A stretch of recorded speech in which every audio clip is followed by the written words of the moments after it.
Day 7.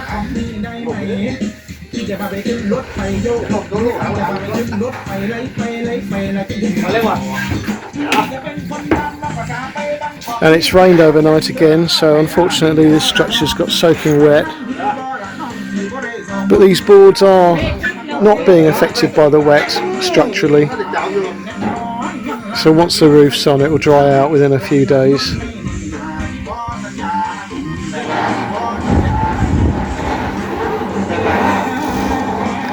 Let's have a look at the view, shall we? This is the window. Yeah, that's alright, isn't it?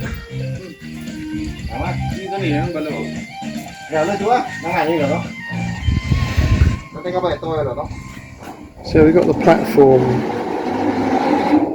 formed with the guardrail.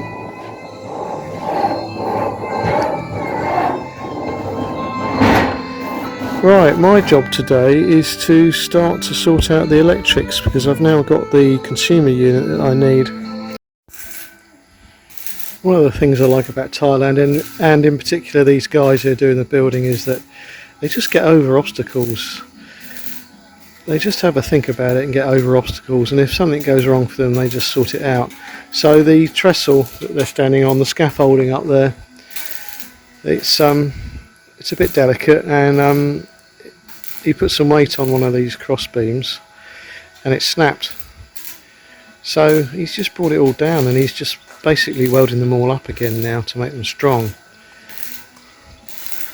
It's just great how they just sort of get on with it and make do.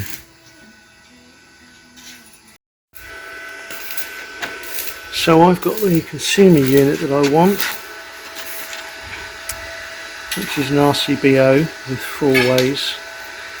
I'm not able to select the ratings to my complete satisfaction, unfortunately, but the most important thing is not so much the load protection which these give, but the protection from the RCBO function should there be a short circuit or an earthing problem within the circuit to the room or in the garage. So this is a nice bit of kit, cost me 850 baht, which is about 20 quid, less than 20 quid.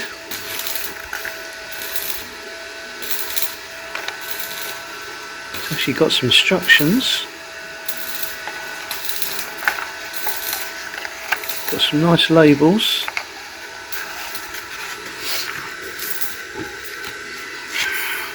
And it's already pre-fitted with the live wire, which is the black one, which goes to a bar which connects all of these at the top here, live. And this white one is actually the neutral. It's going to the neutral bar where all the neutrals from the wires that are going to be going to the appliances and the lights, all the neutrals will go into this bar up here and all the lives will go in here. And then this is the earthing bar. So my main wire coming in will have an earth which will go into there, and then all the earths from the appliances, the load end as they call it, all the earthing will go around here and into this bar. Okay, just got to decide what height to put it at, and really it sort of needs to be not at a height where people can mess about with it day to day, but also not too high that someone can't get at it quickly in an emergency. So I've got to allow for the fact that Suntaray is quite a bit shorter than me when I'm placing this.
Well, they're certainly testing the strength of the welding for the canopy there, because that guy's basically sitting on the canopy on that middle support.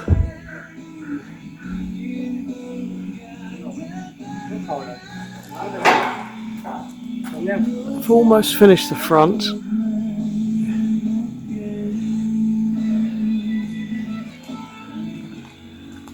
Not bad.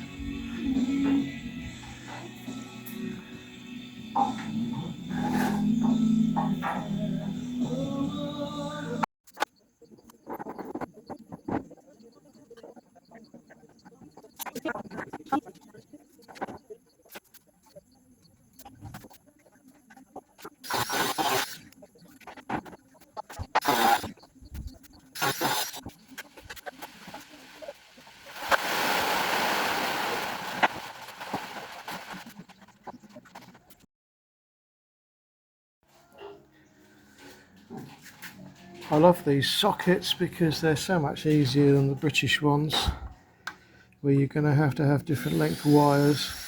These wires are just stripped to a certain length, which is determined by the marker on here, and then you just push them into the hole and they automatically grip. And obviously you want to give them a tug to make sure they don't come out. If you want to release them, it's dead simple. There's a slot there and you just put your screwdriver in that slot there. You just press that in and it releases the mechanism. Press that in and pull the wire out. So that's that one done. Got those wires in.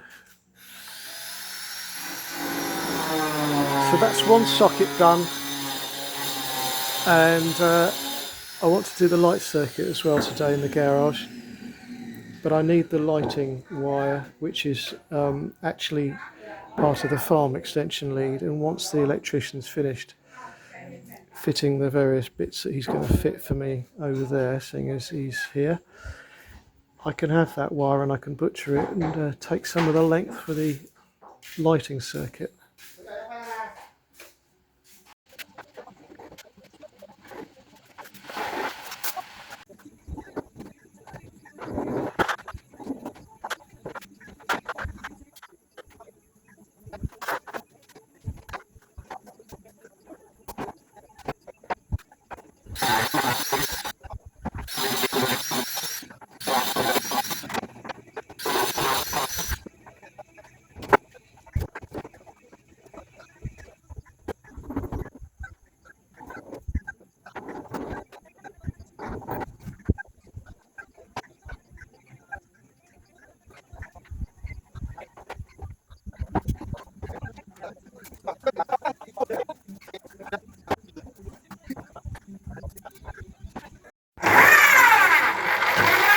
It's 2:30 and they're on the final side now.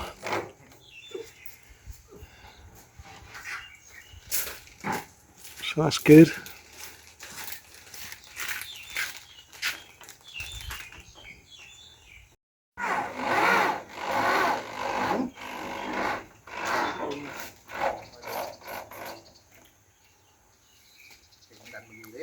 It reminds me of the Ark.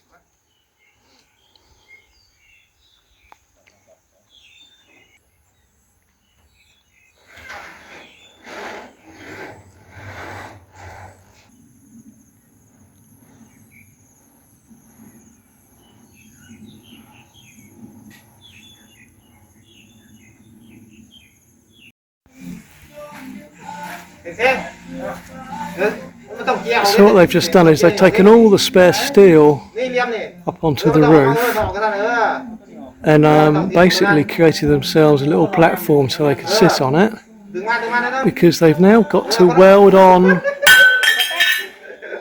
They've got to weld onto the top of the roof the fascia board fixing points.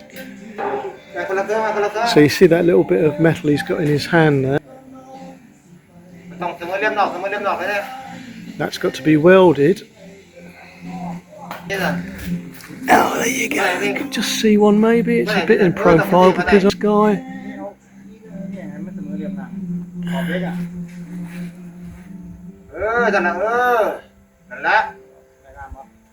Oh, I mean, look at this balance I've got to do the detail bits now.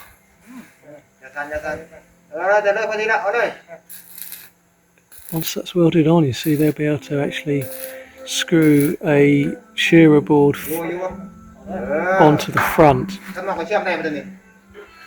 or maybe the roof capping. Obviously the edge of the roof up there will be exposed and it will just be foam, so it's got to be covered neatly, trimmed off, and they're creating the ability to actually fix things. So you've got to do that all the way along. It's about 10 of those to do. 9, there's 9 of them. And they'll have to do it at the back as well. So this is a pretty slow job really.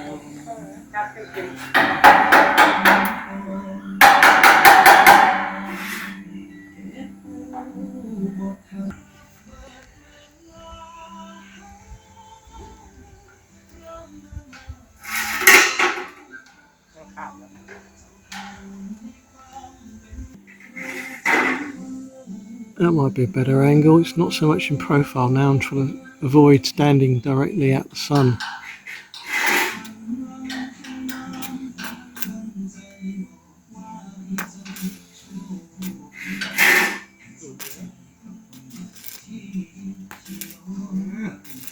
I think I should move my car really. Meanwhile, on the electric side, I'm just wiring in the light socket, and then I need to run a wire along the wall and across, get the light fittings actually in place. And that's a challenge in itself, because I've discovered that my plan to have 2 wires fitting in the first fitting to carry on the power doesn't quite work. Well, it's 4:30, so we've got an hour and a half of daylight left, and I'm on the first lamp holder. I've managed to solve the problem of the wires not fitting the lamp holding fittings, so I've managed to do a continuation wire. Next lamp fitting is over there, and that will be quite simple, so I should get the lights done before darkness. Although we won't have the mains on there unless I'm really quick. Meanwhile, these guys have got their front board on.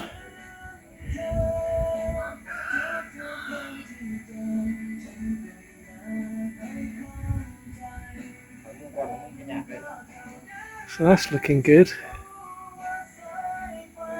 Very cleverly they've left the last few rows of the grey board so they can rest their feet and stand on that beam that's going across, as you can see there. So they can do the edge of the roofs. They've got to do the overhang as well in a similar fashion, the front overhang. So I don't know whether they're going to get that done today. They've certainly done a good job. It's very fiddly and very difficult up there, I have to say.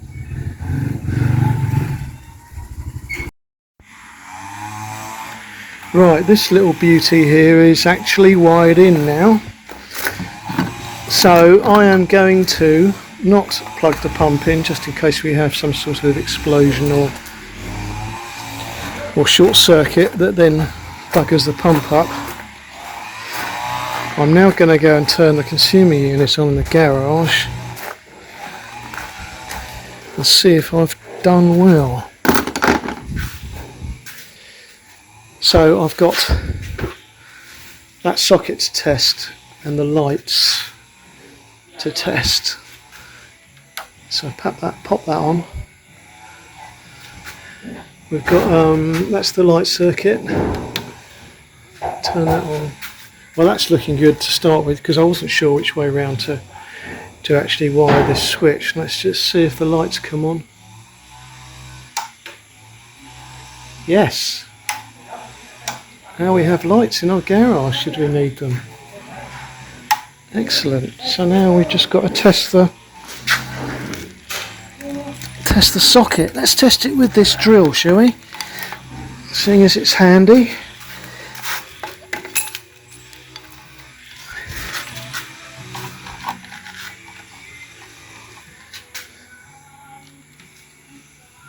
That's that circuit there.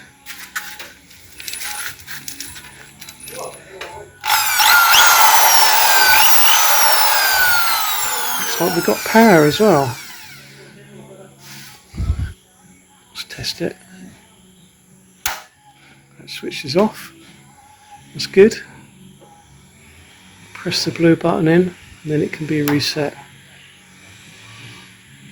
Okay, so that's the first two circuits completed, which are in the garage, and then the next two will actually be in the new room, and I have to wait until they've got the roof on before I start taking wires in there, and then we have to also have made sure that they're able to do the walls, so because I've got to mount boxes and things on the actual panelling that they're going to put in there. So that's the electrics done as far as I can. That's taken me, well, I did a bit of prep yesterday. I mean, I didn't work all day doing it today. I reckon it's taken me a day to do that. These guys are still clambering around on the top here.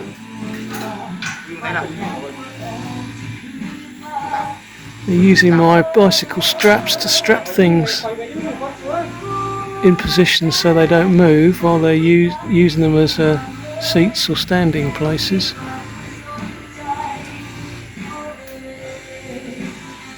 So that's good. There's a little bit of safety going on there.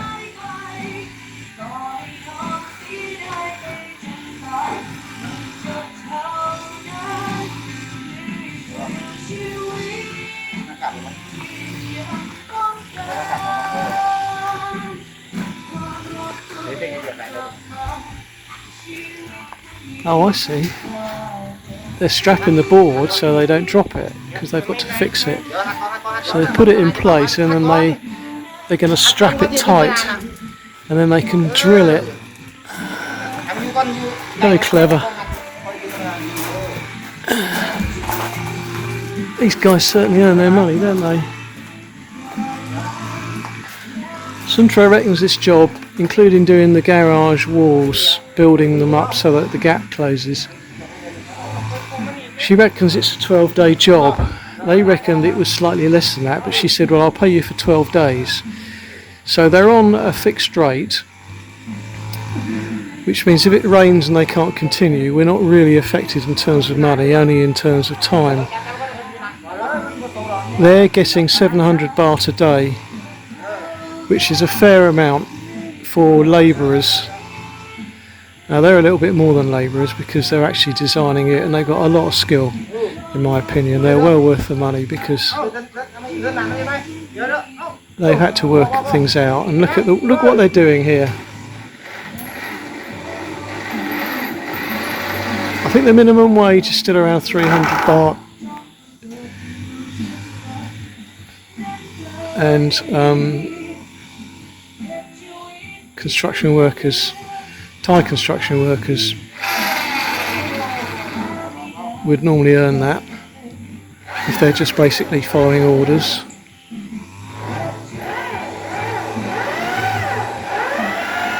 So that's quite a colourful video, isn't it? I'm looking at the screen here, and that's actually quite colourful. All these bodies hanging in the blue sky.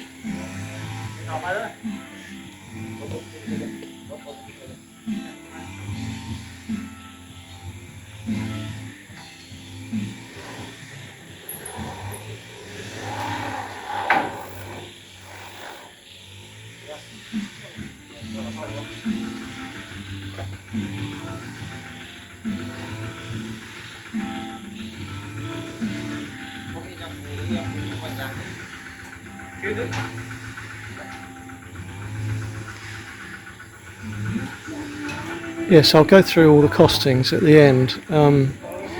Centauri is keeping all the receipts and keeping track of what it's costing.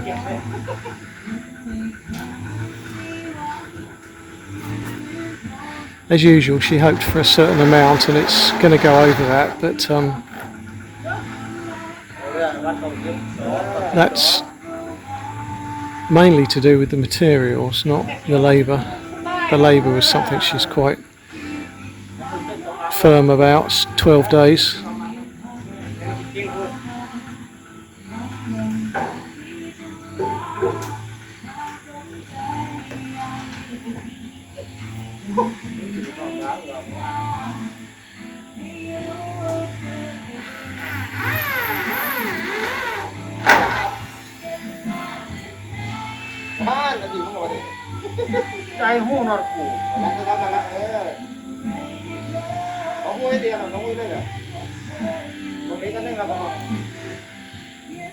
Right, we'll leave them to it.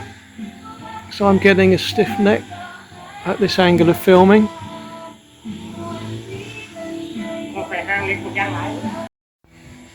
Just one thing I've noticed is another snake skin hanging down. So maybe we've had a snake in the last couple of days. Up there, another one. Maybe there are two. The original snake skin actually has fallen down now.